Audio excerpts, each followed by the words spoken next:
காவிரி நீர்பிடிப்பு பகுதிகளில் கனமழை எதிரொலியாக ஒகேனக்கலுக்கு வரும் நீர்வரத்து வினாடிக்கு 78,000 கன அடியிலிருந்து 88,000 கன அடியாக அதிகரித்து உள்ளது.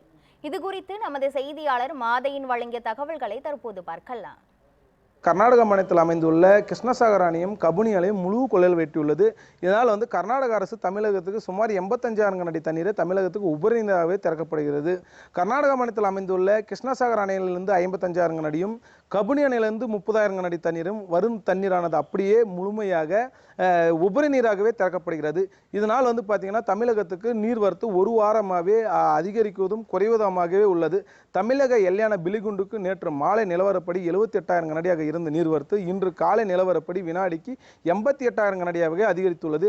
கேரளா வயநாடுல தொடர்ந்து கனமழை பெய்து வருவதால் கர்நாடகா மாநிலத்தில் அமைந்துள்ள கிருஷ்ணசாகர் அணையும் கபினி அணையும் முழு கொள்ளல் வெட்டியுள்ளது. இதனால் பார்த்தீங்கன்னா 84 ஆண்டுகளுக்கு பிறகு தற்போது இதுவே முதல் முறையாக டேம்கள் அனைத்தும் முழுமையாக நம்பியுள்ளது. இந்த தண்ணீரானது வரும் தண்ணீரானது அப்படியே தமிழகத்துக்கு திறக்கப்படுது, உபரி நீராகவே திறக்கப்படுகிறது.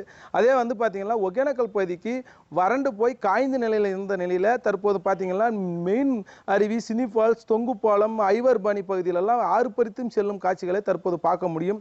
இந்த தண்ணீரானது பார்த்தீங்கன்னா தற்போது ஒகேனக்கல் பகுதியில் வெள்ளக்காடாவே காட்சியளிக்கிறத பார்க்க முடியும். கடல் போல் ரொம்பமாக செல்வதை பார்க்க முடியும். இந்த தண்ணீரானது இன்று மாலைக்குள் மேட்டூர் சென்று அடையும் என்று எதிர்பார்க்கப்படுகிறது.